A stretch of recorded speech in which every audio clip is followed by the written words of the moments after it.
Bismillahirrahmanirrahim. Assalamualaikum warahmatullahi wabarakatuh. Bertemu lagi kita dalam Borak Paroi. Maka pagi ni alhamdulillah bersyukur kepada Allah dapat bersama kita dalam sesi yang seterusnya untuk Borak Paroi. Tuan-tuan sekalian yang mana baru masuk, yang mana baru hadir, jemput share-share dan juga tap-tap skrin kita untuk sama-sama kita sebarkan perbincangan kita pada pagi ini. Pagi ni kita bersama dengan tetamu yang sangat istimewa, iaitu yang berhormat Ustaz Ni Muhammad Abduh bin Ni Abdul Aziz yang merupakan ahli Dewan Negara dan juga AJK PAS Pusat. Apa khabar Ustaz? Alhamdulillah. Alhamdulillah, terima kasih juga sudi bersama. Berapa hari dah duduk sini Ustaz? Baru semalam sampai. Baru semalam sampai. Pusingan kedua. Pusingan kedua. Jadi macam mana perasaan bila sampai di sini tak? First impression masuk ke Negeri Sembilan.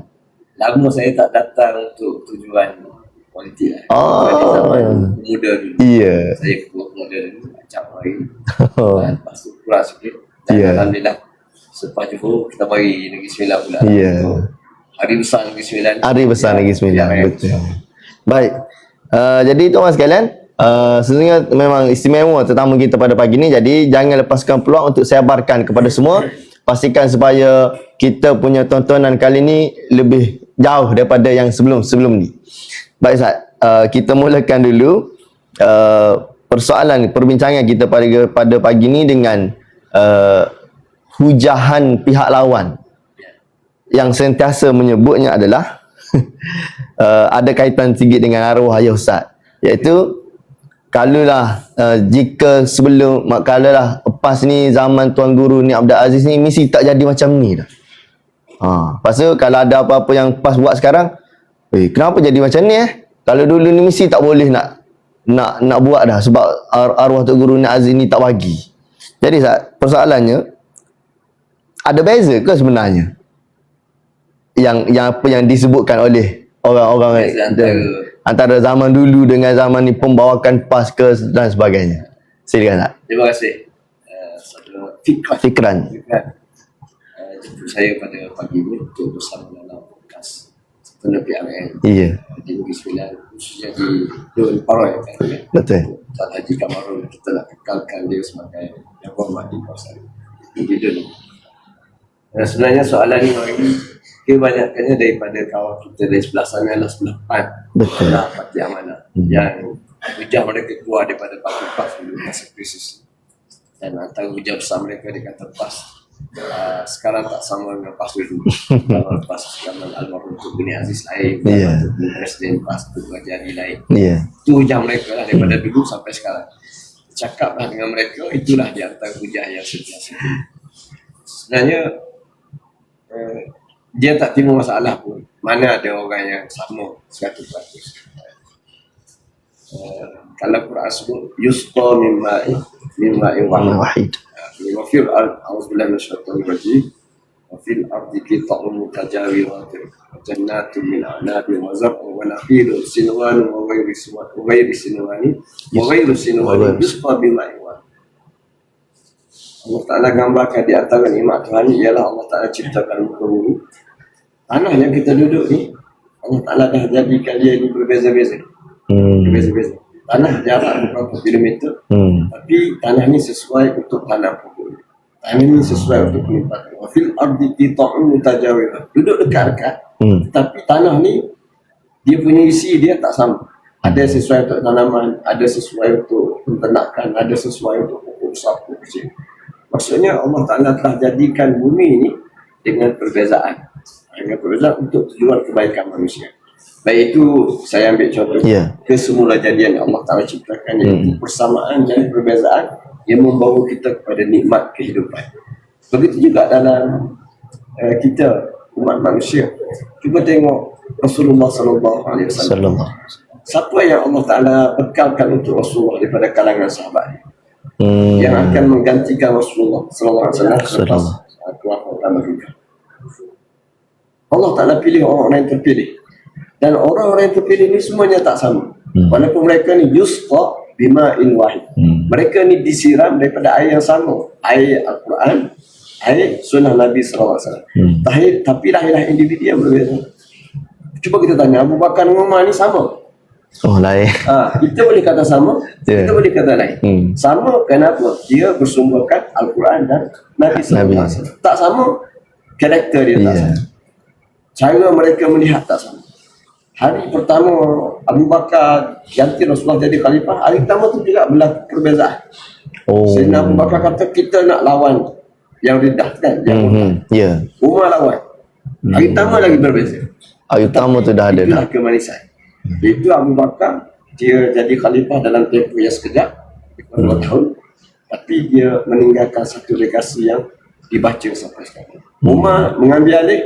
Yang tak sama ni, rupanya yang tak sama ni lagi hebat. Allah Ta'ala panjangkan masa dia dan penuh dengan fake yang dibaca sampai hari ini untuk sebuah negara. Kalau kita sambung dengan Sayyidina Osman, Sayyidina Ali, lagi-lagilah mereka ni ada perbezaan yang nyata. Begitulah dalam kepimpinan. Kalau lah Tugu Ni Aziz, Tugu Haji Fadil Yusuf Bawa, Tugu Haji Dini sama je, tak adalah kemanisan. Dan Allah Ta'ala letakkan dalam masa tempoh yang Tugu Ni Aziz selesai dah tugas dia.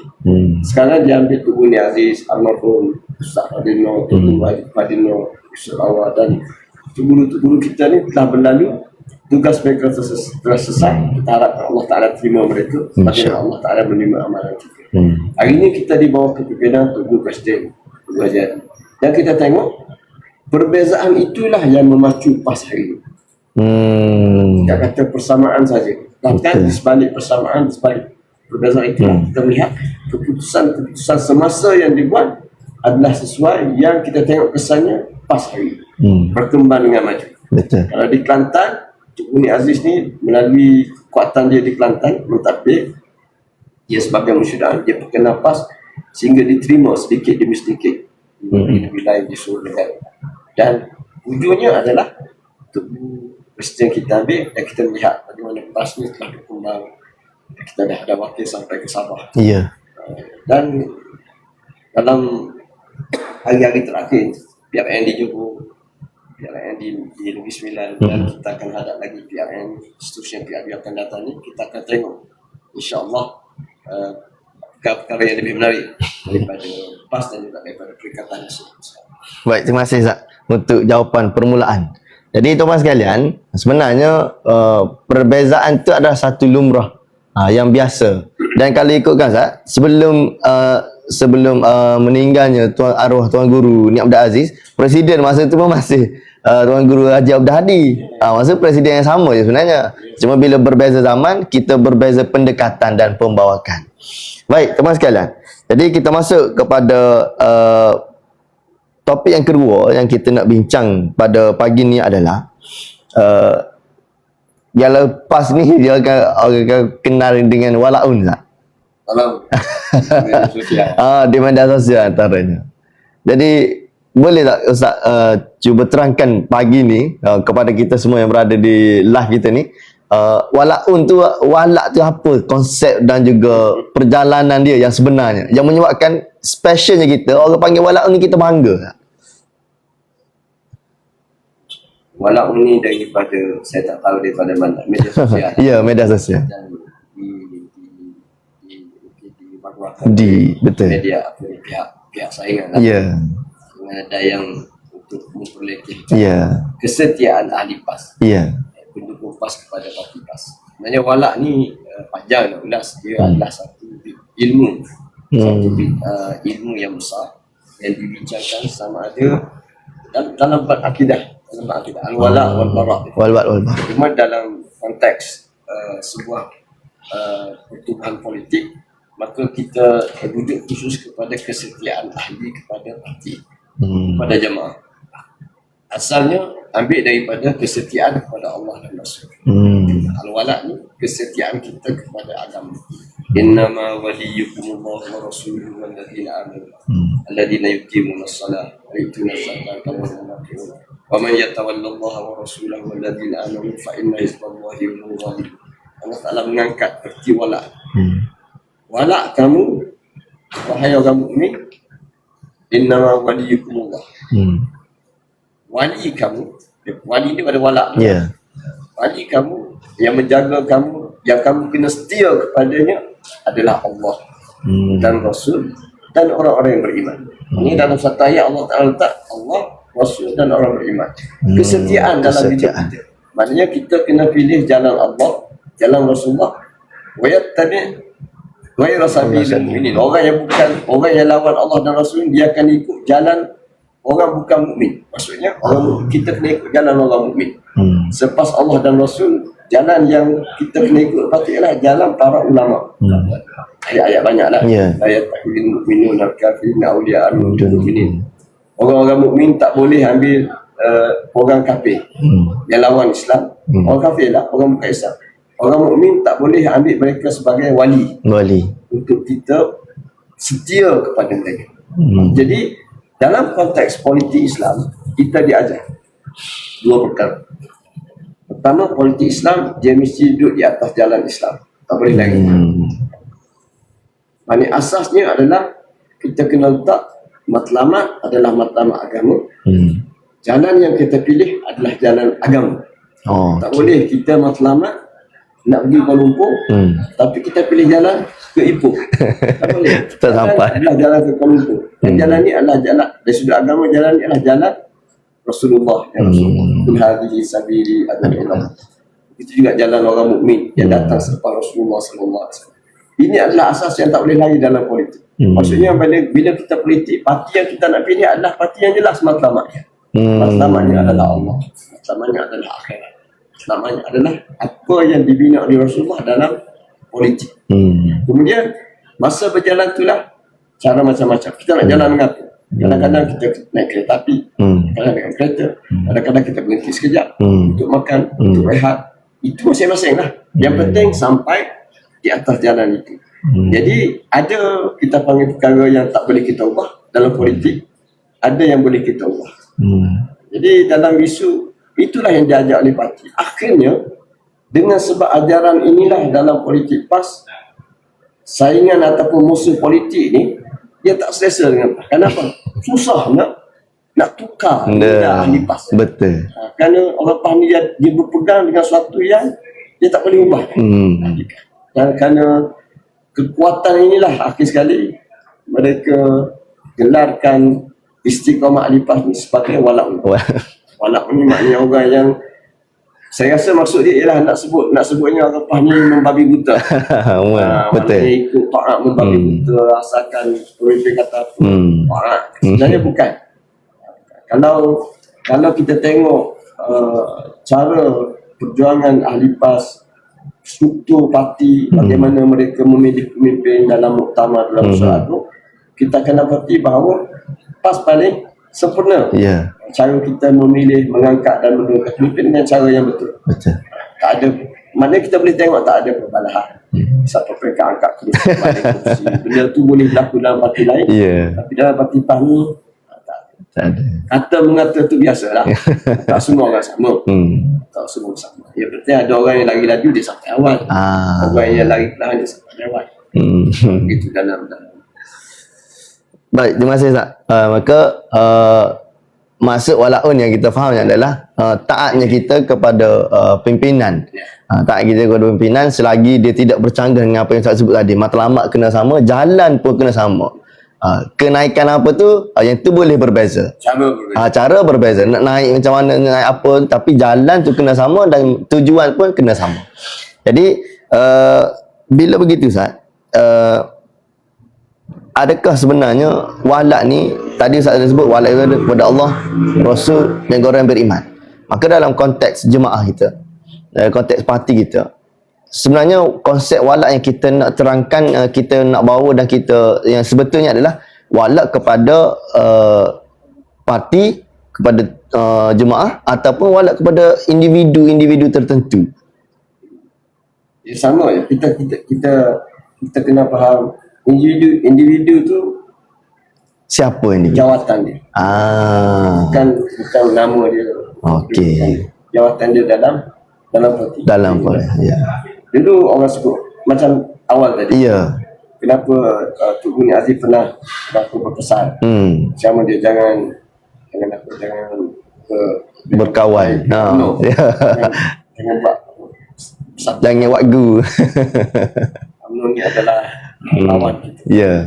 Jadi bila hari ni PAS buat keputusan daripada tahun MN yang pertama dulu, betul. dan hari ni kita dah bersepahaman balik, orang timbulkan balik bahawa PAS sekarang ni tak hormat kepada wasiat Tun Bini Aziz. Sebenarnya kita kena faham Tun Bini Aziz masa tu dia bertindak atas nama Musyidah, bukan atas nama Menteri Besar. Menteri Besar tak ada kedudukan dalam parti jawatan kerajaan. Dia sebagai Musyidah. Kata-kata dia ni dia ada dengan presiden tu ada kuasa masing-masing. Jadi bolehlah kita anggap dia sebagai satu pesanan daripada Musyidah. Tapi itu jawatan dia masa tu. Bila dia telah meninggal dunia, maka kata-kata ni ada dua. Itu nasihat pribadi dengan nasihat sebagai jawatan dia. Jadi apabila dia meninggal dunia, jawatan dia tu hilang. Wataraktum ma khawalnakum wara'a zuhurikum. Bila kamu mati, kata Allah Ta'ala, kamu meninggalkan segala nikmat yang Allah Ta'ala beri atas dunia. Harta kita tinggal, pangkat kita tinggal, jawatan kita tinggal. Harta kita bila kita mati dapat pada anak-anak. Jawatan orang lain pula. Betul tak? Betul. Jawatan Menteri Besar sekarang ni dua Menteri Besar dah. Dua dah. Jawatan Musyidah orang lain pula. Datuk Dr. Harudi almarhum. Kemudian Tuan Guru Haji Hashim. Jawatan ni pernah disanang oleh Tun Bini Aziz, tapi bila dia meninggal dunia, Allah Ta'ala kata kamu meninggalkan segala nikmat dunia. Kamu balik dengan amalan kamu. Jadi sekarang ni Musyidah yang ada hari ni, dia nilai balik adakah apa yang disebut oleh Musyidah dulu ni sesuai hari ini atau tidak. Dengan jawatan dia itu. Dengan jawatan. Okey, kita sambung. Okey, kita itu sesuai masa tu. Sekarang ni kita kata mengapa kita baik dengan UMNO sekarang. Sebab antaranya UMNO dah berubah. Bila berubah tahun 18, dia dah kalah. Dia dah kalah. Dia disebut tu masa UMNO berkuasa. Dia guna kuasa yang dia ada tu untuk macam-macam lah pada PAS. Kita semua tahu. Semua tahu. Jadi bila UMNO dah tak ada kuasa, tak ada sebab dah. Dia tak buat apa-apa dah. Dia tak pernah menzalimi negeri Kelantan. Tak pernah buat. Kenapa dia nak buat macam mana? Dia tak ada kuasa. Jadi ada kesedaran daripada pihak sebelah UMNO Barisan Nasional. Masa itulah kita bertemu pada tahun 18. Selepas tahun 18 kan. Betul. 2018 2019. Sehingga terbentuknya MN. Jadi kita tengok takkan nak pakai cerita lama. Apa ni, zaman sahabat banyak contoh-contoh. Apa yang dipakai oleh Abu Bakar tak dipakai oleh Umar. Apa yang dibuat oleh Sayyidina Umar tak dipakai lagi oleh Sayyidina Ali dan sebagainya. Kenapa? Kerana mereka bercakap sama ada atas nama individu ataupun atas nama jawatan. Atas nama individu dia kekallah sebagai pesanan.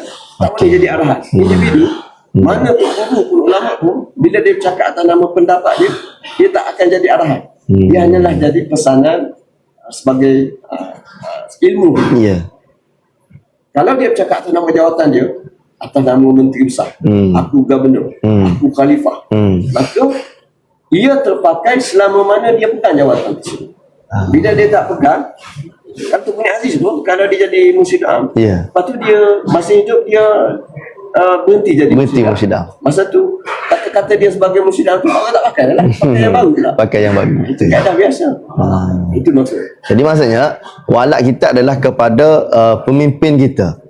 So yang pegang jawatan. Kalau dia dah bukan sebagai pemimpin masa tu, maka pemimpin yang baru tu pula ketaatan kita perlu berikan ketaatan.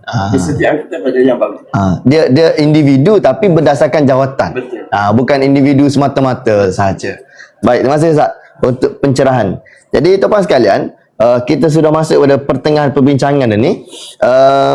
Jadi kali ini kita masuk kepada perkara semasa. Macam Ustaz sebut tadi pun, kita sudah bekerjasama buat kali yang kedua bersama dengan Barisan Nasional. Jadi bermulanya di Johor lah Ustaz. Kalau kita perhatikan bermula di Johor, cuma dia macam tak dapat diterjemahkan dengan jelas kepada orang lain, kepada orang luar. Kalau mungkin sesama orang PAS ni boleh terima je, walaupun nampak macam bekerjasama tapi bertanding di kerusi yang sama. Tapi masuk saja Negeri Sembilan Ustaz, penamaan calon tak start lagi, tapi bila pengumuman calon daripada Barisan Nasional itu sudah menggerunkan pihak lawan. Masa tu kita tak umum lagi calon kita. Jadi soalannya pandangan Ustaz tentang kesediaan kita untuk penyatuan ummah yang lebih besar lah pada pandangan saya. Kali ni penyatuan ummah kali ni dia lebih jelas dan lebih nampak kita nak apa. Kalau sebelum ni mungkin kita sebut adalah kerjasama untuk pada peringkat dalaman. Tapi kali ni kita bekerjasama untuk bergerak menawan Malaysia khususnya. Jadi pandangan saya kesediaan kita lah untuk penyatuan ummah kali ni. Perbincangan ni masuk dalam bab siasat syariah. Ya. Ilmu politik dalam Islam. Ya. Bagaimana kita nak handle politik umat Islam. Dan kita kena melihat bahawa penyatuan ummah ni adalah dua syarat. Pertama, dia adalah matlamat. Memang matlamat kita menyembah Allah dalam kesatuan. Inna hadhihi ummatukum ummatan wahidah. Maksudnya Allah Ta'ala mengajar kita, kamu menyembah tu tak boleh seorang-seorang. Sebab kalau kamu semua aku di dunia seorang, kamu akan kalah. Dikalahkan oleh dunia, dikalahkan oleh syaitan. Syaitan ni dia akan makan, dia akan bunuh orang yang duduk seorang-seorang. Jadi nak menyembah Allah Ta'ala atas muka bumi ni, Allah Ta'ala suruh sembah kita sebagai satu umat, satu jemaah. Dan Allah Ta'ala memudahkannya dengan Nabi Adam, Nabi Nuh. Satu umat ni maksudnya satu agama. Bukan maknanya lahir daripada Nabi Adam, memang orang datang. Tapi maksudnya Adam, dia untuk kita dan dia satu agama. Agama adalah Islam. Jadi umat asalnya adalah bermula gitu. Anak cucu Nabi Adam ni satu agama. Kemudian berpecah. Berpecah ni adalah ujian Allah Subhanahu Wa Taala. Allah Ta'ala nak tengok bila berpecah ni, ke mana kamu bila berpecah. Ada orang berpecah, bila dia pecah dia lari ke kapal lain. Dia berenang ke arah lain. Yang Allah Ta'ala nak ialah bila kamu berpecah, lari pada aku. Lari pada aku. Itu masuk tujuan dalam jemaah, masuk dalam Islam, masuk dalam ummah tauhid. Itu asal. Jadi kita boleh kata penyatuan ummah ini adalah matlamat dakwah. Satu. Yang keduanya, dia penyatuan ummah juga adalah satu alat. Alat menuju matlamat. Jadi matlamat besar kita adalah puasa. Puasa di muka bumi. At-tamkin fil ardh. Kita ada dua matlamat. Matlamat jauh, matlamat dekat. Matlamat jauh lepas matilah. Jumpa Allah Ta'ala dalam keadaan Allah Ta'ala redha. Kita dapat syurga, dapat pahala. Itu matlamat jauh. Tapi matlamat kedua, wa ukhra tuhibbunaha. Matlamat kedua Allah Ta'ala janji ialah nasrun min Allah. Matlamat kedua ni matlamat yang kamu suka. Kamu diberi kemenangan di muka bumi. Jadi nak capai kemenangan puasa ni, kita ada cara dia. Ada. Wa yasalunaka 'anil qarain. Yus'atu 'alaikum min inna makkanna lahu fil ardi wa atainahu min kulli syai'in sababa. Allah Ta'ala bila dia cerita apa yang Allah Ta'ala punya kepada Nabi Zulkarnain. Zulkarnain. Allah Ta'ala sebut wa atainahu min kulli syai'in sabab. Zulkarnain nak dapat kuasa, nak merintah dunia ni, kami mulakan dia dengan memberi asbab untuk dia ikuti. Nak jadi ketua, kamu kena ada senjata, kamu kena ada pengikut, kamu kena ada teknologi. Allah Ta'ala kurniakan itu pada Zulkarnain. Dia ada pengikut yang ramai, tentera yang gagah, teknologi yang dia mampu bina. Pada masa tu orang lain tak mampu. So dia guna segala kekuatannya, termasuklah kekuatan kesatuan orang di bawah dia. Dia boleh langgar mana negara yang dia nak langgar. Dia boleh langgar apa?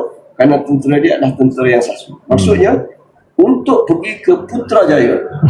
Ni cerita sini. Sini dah. Untuk pergi ke Putrajaya, kita kena ada asbab. Wa atainahu min kulli syai'in sabab. Cari asbab. Asbab yang paling besar adalah kesatuan ummah. Boleh. Asbab yang paling besar adalah kesatuan ummah. Kalau kita sampai ke Putrajaya dalam keadaan lemah, kita boleh kalah bila-bila masa. Sedangkan bila kita sampai ke puncak kuasa, kita nak kekal di situ untuk urusan matlamat agama kita, laksanakan agama kesejahteraan rakyat.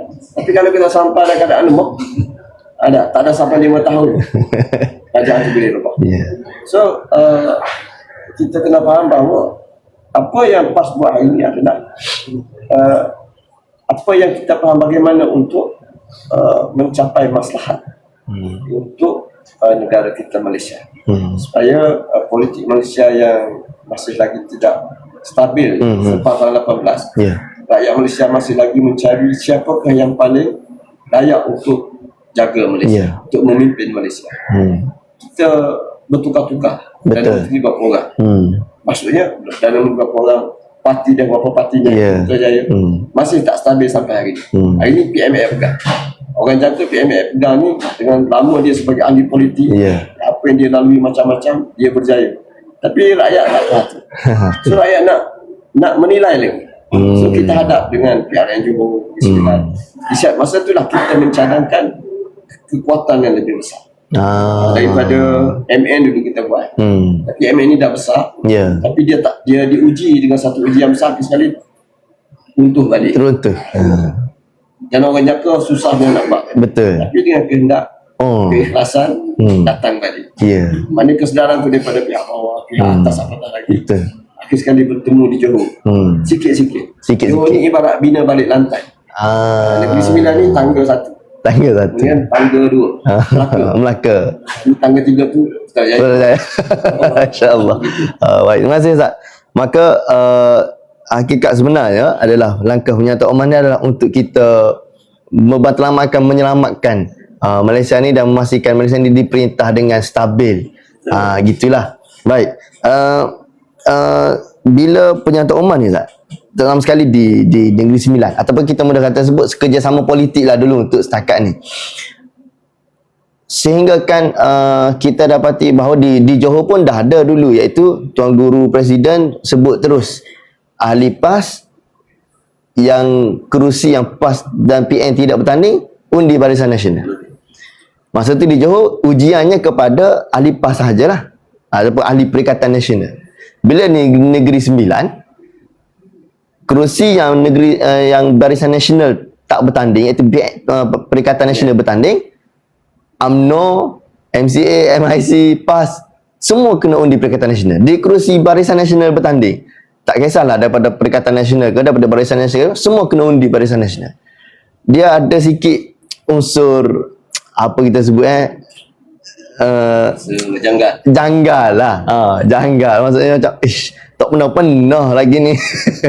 Jadi apa pandangan Ustaz, dan kalau boleh nasihatkan sikit lagi kepada para pengundi untuk sama-sama sama-sama ikut apa yang kita nak buat, dan sikit lagi Ustaz pandangan Ustaz yang bila mana kenapa boleh sampai macam tu? Maksudnya kenapa boleh nak mengundi pun, walaupun dulu kita pernah bergaduh, undilah untuk memastikan kita punya matlamat tadi. Sebenarnya janggal ni janggal tu kekok. Tak janggal benar dah. Benda ni ruyung telah dipecahkan daripada awal. Daripada tahun masa Covid dulu lah. Kerajaan PN pertama, MN, kemudian PN. Maksudnya seorang ahli parti mengundi parti lain itu dah jadi biasa dalam politik negara kita Malaysia. Sebab dia adalah proses yang panjang. Daripada dulu mungkin 10 tahun dulu suasana agak keras, masa dengan UMNO ni agak keras, sampai balas sana balas sini, dan masjid dalam masjid pun ada krisis. Tapi kematangan politik itu membawa kita pada satu tahap kita telah letak dalam fikiran rakyat Malaysia bahawa kita boleh mengundi parti lain atas maslahat yang ditentukan oleh parti. Dan kejanggalan hari ini di Negeri Sembilan, kita telah mudahkan dengan dua. Pertama saya sebut tadi tahun 20 masa MN1. Jadi kita dah bantu di Johor pun Tanjung Piai kan pada kita dah bantu calon, bahkan calon MCA kita bukan calon UMNO. Maknanya masa tu proses tukar minda kira pecahkan apa-apa yang keras ni jadi lembut. Banyak PRN kita lalui di negara kita sebelum PRN tahun 2022. Kemudian kita terhenti sekejap, ada krisis, kita datang balik, dan sebelum Negeri Sembilan ni kita dah buat di Johor. Maksudnya Johor tu kita buka, iaitu ahli PAS undi UMNO. Dan kita cadangkan ahli UMNO pun bertanding, tapi betul. Mereka tak undi lah sebab UMNO bertanding. Tapi di Negeri Sembilan ni dah ada persamaan yang baik. Walaupun dia bukan satu gabungan, dia adalah persamaan yang baik, penuh hati-hati, dan masing-masing pihak memberi komitmen untuk mengundi. So saya rasa sama ada dia ahli PAS punya PAS, ahli UMNO punya UMNO, tidak payah untuk mereka mengundi. Walaupun ada yang kekok tu kita kena pecahkan. Sebab kita nak pergi kepada matlamat yang besar, kesejahteraan pentadbiran pemerintahan khusus di Negeri Sembilan ni, dan kita nak mara lagi sampai ke negara kita Malaysia. Jadi saya rasa dengan kita buang sifat ekstrim, sifat ta'assub, asabiah, sama ada kepada parti kepada apa, kita buang, kita ambil satu sifat yang lebih unggul, itu sifat kesederhanaan, terbuka, positif, terletak dalam diri kita, kita akan rasa mudah untuk kita melihat kebaikan maslahat yang telah dibina oleh pimpinan kita dalam parti-parti. Baik, terima kasih Ustaz. Sebelum saya pergi pada soalan yang terakhir Ustaz, kita pun dah nak landing dah sikit ni. Tadi kita sebut tentang kemaslahatan. Maksud penyatuan ummah ni pun adalah untuk maslahat parti dan untuk maslahat politik negara. Kalau mungkin Ustaz boleh cuit sikit lah. Ramai di kalangan netizen jugalah. Jadi yang pegang sekarang ni bukan Melayu ke, bukan Islam ke? Itu persoalan yang keluar. Macam mana nak terangkan sebenarnya kepada mereka yang tak jelas lah pada pandangan saya? Dalam politik ni kita tengok dua perkara. Mudah lah, sebut mudah. 2, 3, 4, 5 payah. Pertama kita tengok matlamat sebuah parti. Kita walaupun pun kita boleh mengundi individu. Kita suka macam yang Muhammad Syed Saddiq, anak muda yang baik. Kita boleh undi dia sebab khidmat dia cemerlang, tapi sesuatu yang dia kena bina untuk diri dia, dan dia kena bina parti yang gagah. Sebab kebolehan yang dia ada, kalau dia seorang, dia nak naik payah seperti yang berlaku sekarang lah. Sekarang dia bina diri dia bagus. Dia dah bina muda, tapi sangkut sekejap, mungkin dia boleh bina balik. Jadi orang akan tengok kebolehan peribadi dia dan kemampuan dia membina kekuatan. Dan Datuk Seri Anwar Ibrahim PMS, dia bina PKR ni bukan mudah. Bukan mudah. Biasanya parti-parti yang pecah ni mudah dibina. Mudah juga. Mudah dijatuhkan. Tapi PKR ni dia lahir daripada pecahan, tapi dia bina dulu. Tapi begitu pun dia masih lagi menjadi individu yang dicabar kebolehan dia. Hari ini bila dia naik ke puncak kuasa. Maksudnya kita tengok dari sini apa yang pemimpin kita buat hari ini. Sebagai MD, sebagai PM, kita boleh tengok jasa dia, perubahan-perubahan dia buat. Orang boleh undi kerana jasa. Kelebihan dan kekurangan. Orang tak undi kerana kekurangan, orang undi kerana kelebihan. Satu. Yang kedua ialah parti itu sendiri perlu dilihat matlamat nak ke mana. Dan inilah yang besar. Inilah yang besar yang akan menentukan masa depan negara. Seorang pemimpin dia boleh bercakap manis, tetapi hati dia busuk. Boleh berlaku dalam agama pun sama. Lahirnya orang munafik ni kenapa? Kerana Allah Ta'ala nak beritahu, kamu wahai manusia, aku uji kamu dengan lidah yang manis, hati yang busuk. Hati yang manis, tapi kadang-kadang lidah tak mampu nak keluarkan. Allah Ta'ala kata aku melihat hati, tak melihat lidah. Yang sempurna adalah hati yang bersih, lidah yang bersih. As-sidqu, benar. Jadi untuk kita melihat politik negara kita yang lebih panjang masa depan, kita melihat bagaimana Rasulullah SAW bina. Rasulullah dia tidak hanya bina tubuh dia sebagai individu qudwah. Bahkan Nabi sebut pada kita jalan nak ke mana. Betul. Tidak kata akhlak Rasulullah, aku ikut akhlak aku. Kemana nak pergi Rasulullah tak bina. Bukan. Rasulullah dia bina. Qul hadhihi sabili ad'u ila Allah. Katakanlah wahai Muhammad, ajar umat kamu, inilah jalan aku. Matlamat aku adalah kepada Allah. Ala basir. Nyata, jelas. Nabi meninggalkan kita dalam keadaan malam seperti siang. Betul. Malam seperti siang, cerah. Begitulah kita parti politik kena membina biar jelas pada rakyat matlamat kita nak ke mana. UMNO nak ke mana? Apa matlamat UMNO? Ayat kena jelas. PAS nak ke mana? Ayat kena jelas. PKR nak ke mana? Dan atas dasar inilah kita bergerak memandu rakyat. Kita sebut bahawa baik, kita tanya rakyat Malaysia, PAS parti apa? Orang akan kata dengan senang, PAS ni parti Islam. Cuma ada orang kata PAS ni olok-olok dengan Islam. Ada orang kata PAS buat Islam semua. Itu masing-masing bertaruh lah. Bertaruh. Kita yakinkan rakyat kita bukan olok-olok. Kita buat Islam betul. Kerana Islam yang betul lah kita bertahan, kita istiqamah. Ya. Orang nak kata PAS ni mengguna Islam, menunggang Islam, menggapo Islam, ikut dia. Itu lidah dia. Ya. Tapi kalau kami, kita kata kalau kamu tuduh menunggang agama, tunjuk pada kami parti yang tak menunggang agama. Tak menunggang Ataupun agama. dia tak guna agama tapi dia betul. Ada tak parti yang tak guna agama dia betul? Jawapannya memang tak ada. Memang tak ada.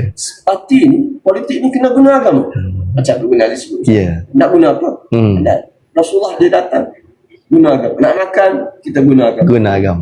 Nak naik kenderaan, guna agama. agama. Semua benda, nak masuk bilik air pun guna agama. Ya. Itulah agama. Jadi bila orang tuduh PAS ni menunggang agama, biar dia nak kata, dia kata. Itu memang bahasa orang yang kita panggil, ulama kata, kebenaran ini suatu yang terlalu gagah untuk dilawan. Sebab dia al-haq. Al-haq. Siapa yang lawan al-haq dia akan kalah. Tapi adakah tak ada orang yang lawan al-haq? Akan terus ada. Akan terus ada. Jadi macam mana mereka melawan al-haq? Mereka lawan al-haq dengan memperli, mengejek, menghina. Itu je kerja mereka. Supaya orang sekali dengar, orang dengar penghinaan mereka. Lalu orang tak ikut al-haq. Tapi lama-lama orang bosan. Duk ejek, duk hina. Akhir sekali orang melihat. Dah 10 tahun, 20 tahun duk hina ni, kebenaran itu tak pernah runtuh. Akhir sekali orang tinggalkan musuh-musuh yang menghina tu dah. So itulah yang kita harap daripada perjuangan kita Parti PAS. InsyaAllah. InsyaAllah. Baik. Terima kasih Ustaz. Jadi sebagai penutup untuk live kita pada pagi ni, pesananlah Ustaz kepada para pengundi di Negeri Sembilan, khususnya di Don Paroy, untuk mengundi calon kita Haji Kamarul Rizwan, calon nombor 3. Silakan Ustaz. Senang ringkas saya, jangan sanksi, jangan syak, jangan keliru. Perikatan Nasional sudah mencadangkan sesuatu yang terbaik, iaitu kita bersama dengan BN pun orang BN bersama, kita mencadangkan sebuah perjalanan perjuangan yang nyata, iaitu kesatuan umat, dan undilah PN untuk pastikan kesejahteraan Negeri Sembilan, insyaAllah. InsyaAllah. Baik, jadi teman sekalian, kita sudah selesai perbincangan kita pada pagi ni. Terima kasih yang mana masuk. Terima kasih sekali lagi kepada Ustaz kerana sudi bersama kita pada pagi ni. InsyaAllah kita jumpa lagi dalam Borak Paroy edisi yang akan datang. Ni 9 kita jaga, beradat muafakat berkat.